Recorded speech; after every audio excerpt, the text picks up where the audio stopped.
muitos usam dores, perdas e frustrações para fragmentar-se, gravitar na órbita do seu passado.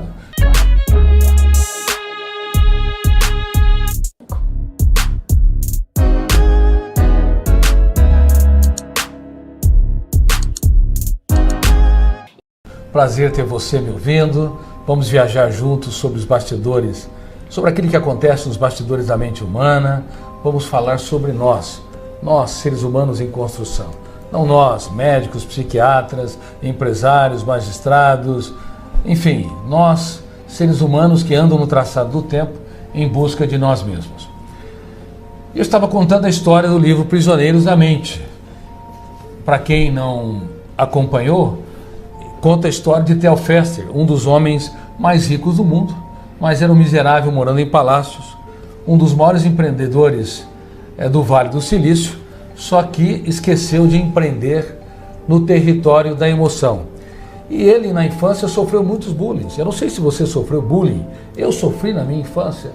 E, ainda que não se chamava bullying na época, o biógrafo do cérebro, o fenômeno RAM, esse fenômeno da minha área de pesquisa, ele registra de maneira privilegiada tudo aquilo que tem alto volume emocional na área. E as pessoas que nos machucam, nos ferem, nos decepcionam, são registradas de forma tão intensa que formam cárceres mentais. Por isso o livro Prisioneiros da Mente revela que na mente humana nós produzimos mais presídios do que nas cidades mais violentas do mundo. Agora, Theo Fester teve um excelente começo. Embora ele errou com seus filhos de maneira dramática, dando o mundo para eles, mas esquecendo de dar o seu próprio mundo, quando na sua juventude, na sua infância, ele foi rejeitado, ele tomou uma atitude: eu não vou me submeter às pessoas que me feriram. Eu não vou ser um escravo do que os outros pensam e falam de mim. O meu pai passou pelo campo de concentração, ele passou por fomes, humilhações, rejeições dramáticas. E eu não vou fazer da minha história um campo de concentração. Foi uma atitude inteligente e ele usou a sua dor para se construir e não para se destruir. Muitos usam dores, perdas e frustrações para fragmentar-se, gravitar na órbita do seu passado. E Theo se reinventou. Theo Fester se tornou cada vez mais um empreendedor, produziu várias startups que ganharam estatura mundial. Bom, e ele teve uma atitude: muitos me feriram. Qual a maior vingança contra o meu inimigo? Perdoá-lo.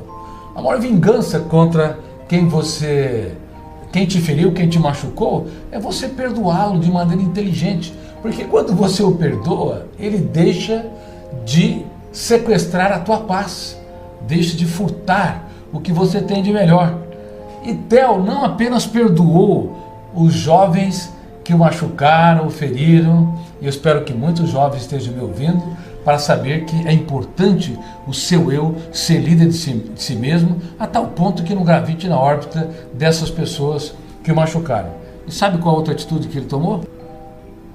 Ele empregou todas as pessoas que o machucaram. Mas não como atitude agora de vingança. Quando eu falo vingança, eu falo uma concessão poética, não é a maior vingança. Na verdade, a maior atitude de um ser humano quando alguém o machuca é compreendê-lo e perdoá-lo. Theo Fester fez isso e empregou todos aqueles jovens que um dia o machucaram e eles começaram a reconhecer a grandeza de Theo Fester quando ele se fez pequeno, quando humildemente ele acolheu aqueles que o feriram e foi pouco a pouco colocando-os em posições chaves. E muitos deles se tornaram executivos brilhantes. Só que Theo Fester esqueceu de contar isso para os seus filhos. Como muitos pais não sabem falar das suas lágrimas, não sabem falar dos dias mais dramáticos, não sabem falar das suas feridas.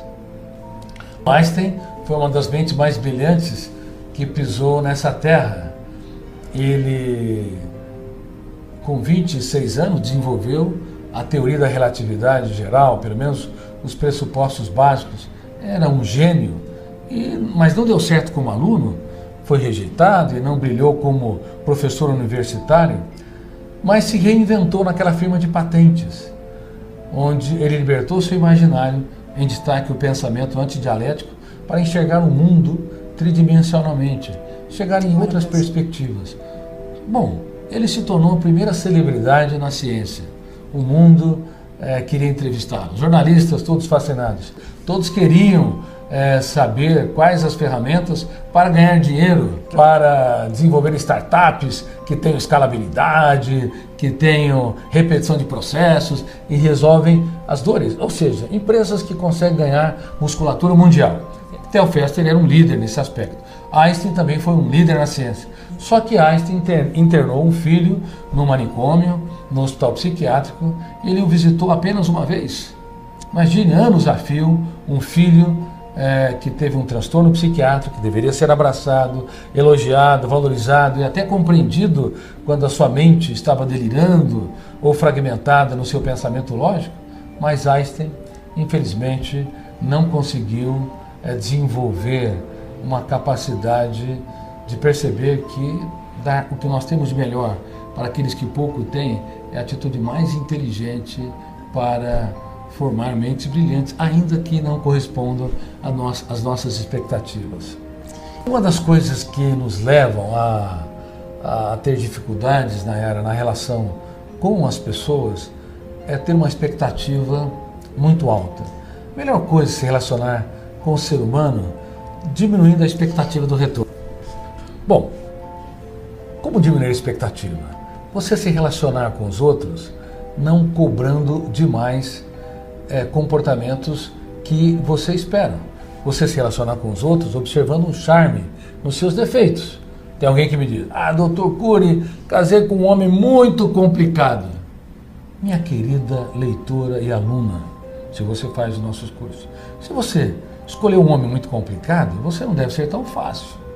E você vai ter muito mais dificuldade se você aumentar as expectativas e querer que ele preencha todos os seus requisitos. Se ele é um pouco teimoso, há um charme na teimosia. Se ele é um pouco ansioso, há um charme na ansiedade. Desde que você não queira transformar uma pessoa agitada em pessoa calma, você vai conviver muito bem e vai aprender a extrair o que ele tem de melhor. Se o seu filho é irritadiço, tenso, você, ao invés de ficar dando bronca e estimular o biógrafo do cérebro a registrar janelas killers, traumáticas, você vai observar comportamentos saudáveis e elogiá-lo. TT é técnica da teatralização da emoção. Você elogia os comportamentos das pessoas que estão ao seu redor.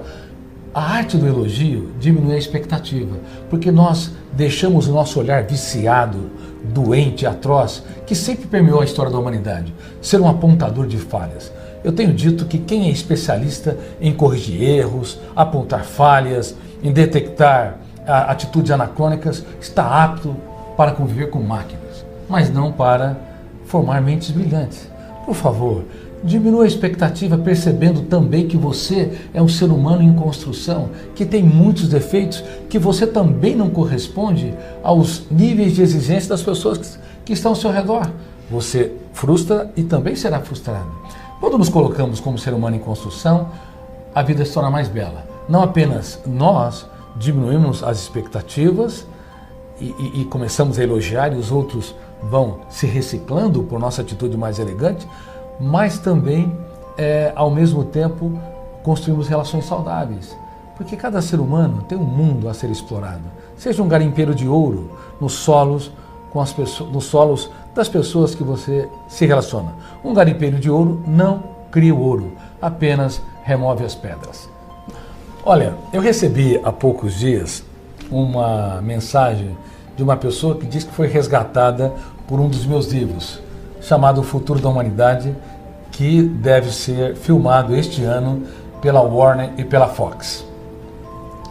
Ela disse, a mulher, essa leitora, que o marido a feria muito, a pressionava, tinha atitudes completamente anacrônicas, agressivas. E ela ficou tão angustiada e sentiu tão aviltada que planejou matar o seu marido. Bom, ela comentou isso e disse que quando estava nesse processo de planejamento, ela leu o livro Futuro da Humanidade. E neste livro, a história de Falcão e de Marco Polo, eles vão entender que é possível escrever os capítulos mais importantes da nossa história quando as pessoas mais nos decepcionam. Porque eu não vendo a minha paz, porque minha paz vale ouro, o resto é pouco significante. E ela falou que aprendeu a perdoar o marido. Ela não continuou casada, ela rompeu o relacionamento, mas ela se livrou do fantasma que a assombrava. Ela deixou o planejamento da sua morte e começou a ter uma convivência, se não satisfatória para manter esse romance, pelo menos não autodestrutiva. Portanto, é uma maneira solene de conviver com os outros. Você pode e deve se relacionar de maneira inteligente. Você não é obrigado a ser escravo, ser submissa ou submisso, aceitar passivamente o que os outros te dizem e te ferem. Mas você pode escrever poesia no caos, e poesia no caos é você não vender sua paz, é você não gravitar na órbita do que os outros pensam e falam de si, é você ter autonomia, é você entender que por detrás de uma pessoa que fere, há sempre uma pessoa ferida e magoada. Muitas pessoas não conseguem se auto-perdoar, não conseguem ter um romance com a sua própria história. Pense bem, se você não for capaz de namorar a sua vida, você nunca vai ser capaz de namorar alguém de maneira sustentável. Se você não for capaz de se abraçar, até vou pedir para os meus leitores fazerem um exercício. Muitos sofrem por antecipação, concordam? Ou ruminam perdas, mágoas e frustrações, ou têm dificuldade de conviver com pessoas lentas, como Theo Fester no livro Prisioneiros da Mente. Ele não suportava ninguém que não tivesse a sua rapidez de raciocínio. Bom, portanto, essas pessoas esgotam o cérebro. Eu vou pedir para você dar um abraço em si. Dê um abraço. É sério. Os bastidores complexos da mente humana, e falo de maneira simples. O ser humano de hoje não sabe se abraçar. Milhões, centenas de milhões, talvez bilhões de pessoas nunca se abraçaram, nunca postaram em si, nunca disseram, puxa, você é uma pessoa incrível, apesar de você ter defeitos, de vez em quando quebrar a cara e falhar. É muito importante você aprender essa ferramenta. O amor mais inteligente é aquele que começa quando você se auto-perdoa, quando você investe em você, quando você não desiste dos seus sonhos. A partir daí, você vai aprender a não desistir das pessoas. Vai começar a perceber que é um charme nas pessoas que falham. Vocês estão aprendendo aqui que na mente humana o registro não depende da vontade consciente do eu. Você pode negar as pessoas que estão ao seu redor, você pode excluir de maneira inadequada e desinteligente as suas origens, você pode fugir do mundo, mas você nunca pode deixar de ter uma história, porque a sua história não é patrocinada apenas pela vontade do eu, mas pelo biógrafo inconsciente que eu chamo de fenômeno RAM, registro automático da memória. Todos os dias ele arquiva milhares de pensamentos e emoções, saudáveis ou doentias. Agora, quando existe uma experiência com alto volume emocional, como uma traição, uma rejeição, um abandono social, o biógrafo, o fenômeno RAM, registra uma janela killer duplo P, ou traumática duplo P. Eu desenvolvi esse termo porque algumas experiências, elas têm duplo poder. Poder de ser inesquecível e poder de ser lida e relida. E quanto mais lida e relida, mais o fenômeno RAM registra de volta as experiências ou os pensamentos perturbadores, expandindo o núcleo traumático e se torna um cárcere mental. Por isso, janela killer, janela traumática, com duplo poder, duplo P. E as pessoas têm dificuldades de perdoar os seus desafetos, dificuldades de esquecer quem as feriu, porque a janela killer duplo P, ela está no centro consciente da memória. Volta e meia, aquilo vem à tona.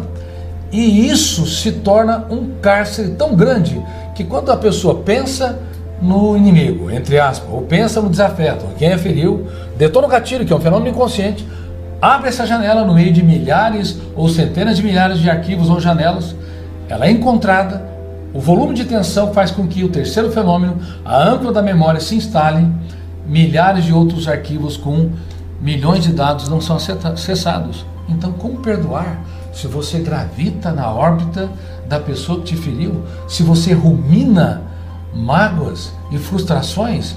É como se alguém te convidasse para você visitar a sua casa e, ao invés de você ver salas, jardins, móveis, quadros, você vai até a cozinha e coloque a sua cabeça, enfia a cabeça na lata de lixo daquela residência. A nossa personalidade é a maior residência que tem.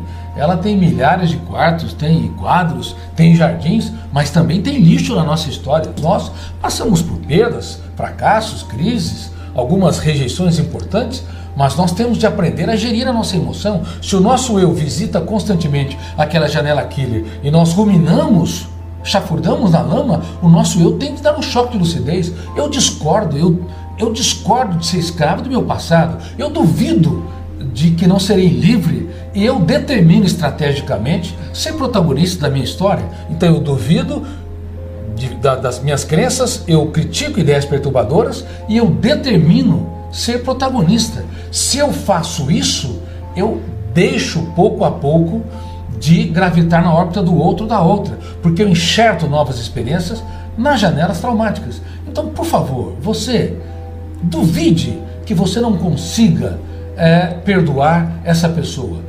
Critique os seus pensamentos perturbadores e eleve as suas ideias a tal ponto que, se a pessoa te magoou, te feriu, ela não era feliz, porque uma pessoa feliz e bem resolvida não sai machucando, ferindo, atirando, não sai constrangendo os outros. Só uma pessoa infeliz patrocina a formação de pessoas infelizes. Então, se ela te feriu, no mínimo a tua paz vale ouro, o resto é insignificante.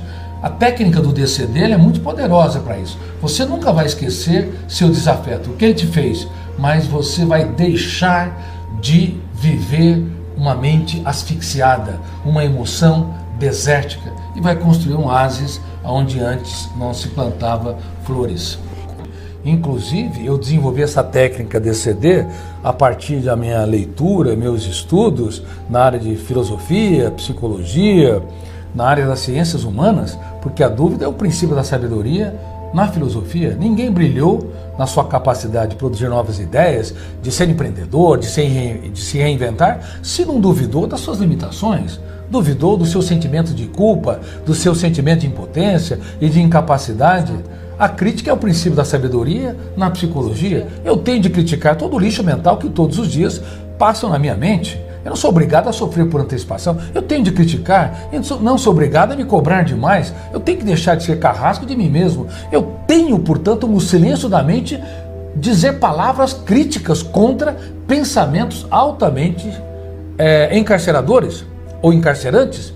E também eu tenho que determinar estrategicamente, gerir minha emoção. A emoção doente ama pessoas passivas. A emoção saudável ama pessoas determinadas, que proclamam dentro de si aonde quer chegar. Eu quero ser mais livre, eu quero ser autor da minha própria história, eu quero gerir minha emoção, eu detesto ser escravo das minhas angústias, fobias, da minha hipersensibilidade. Quando nós fazemos isso, e quando eu desenvolvi essa técnica para que os meus pacientes, e eu fiz mais de 20 mil sessões de psicoterapia e atendimentos psiquiátricos, e eu atendi casos graves da minha região, do meu estado, de outros estados, de outros países, eu pensava, bom, eu não estou lá no dia a dia, no trabalho, no relacionamento dos meus pacientes com os seus familiares, quando os fantasmas mentais os dominam, quando tem um ataque de pânico, um transtorno obsessivo compulsivo, uma crise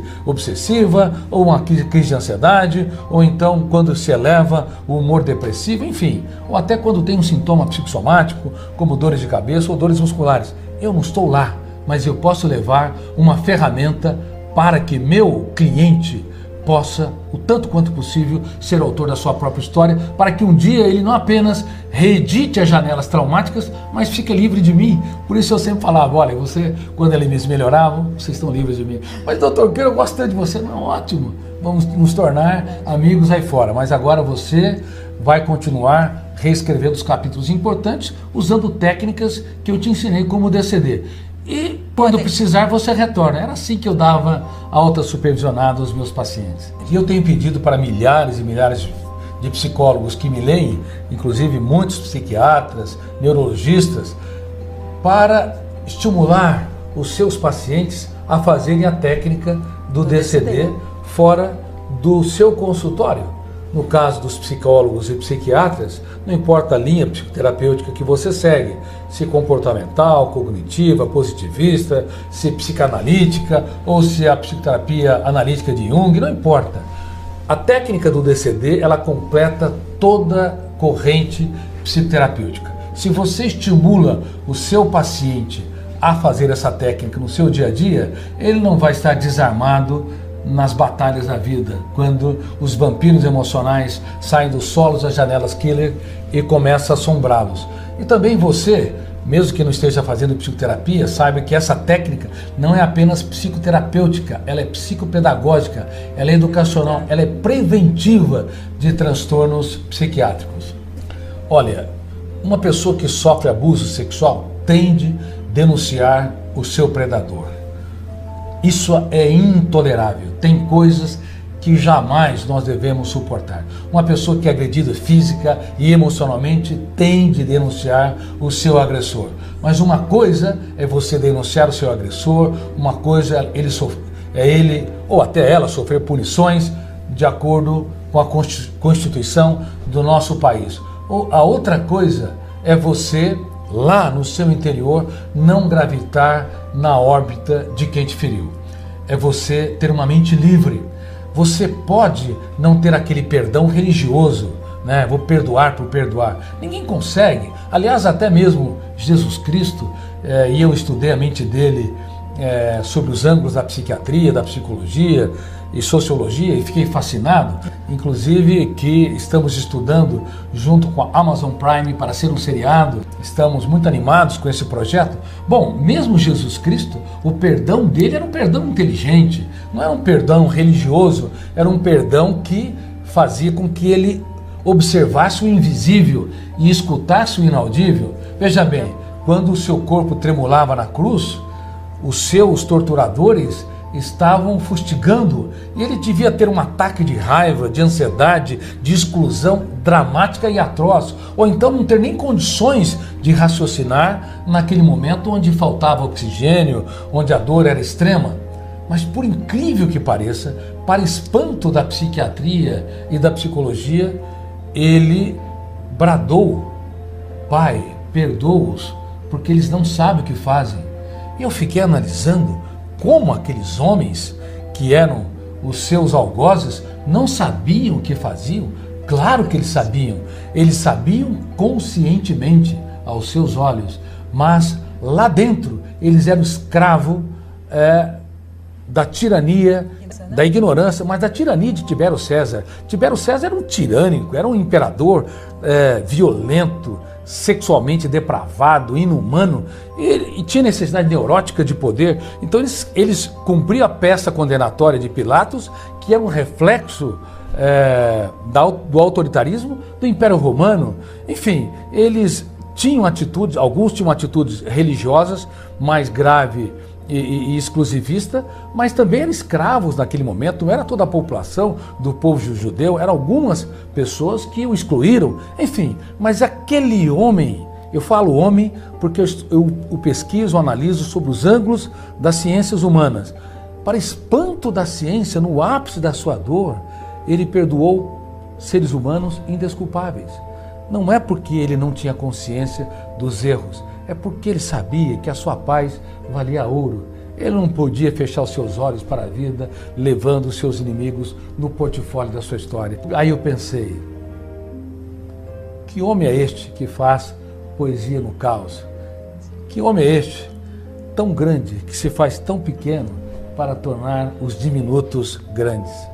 eu aprendi muito como pensador, como pesquisador e como psiquiatra, analisando a sua mente brilhante. Ele de fato foi o homem, na minha opinião, mais inteligente da história e o mais feliz e bem resolvido emocionalmente.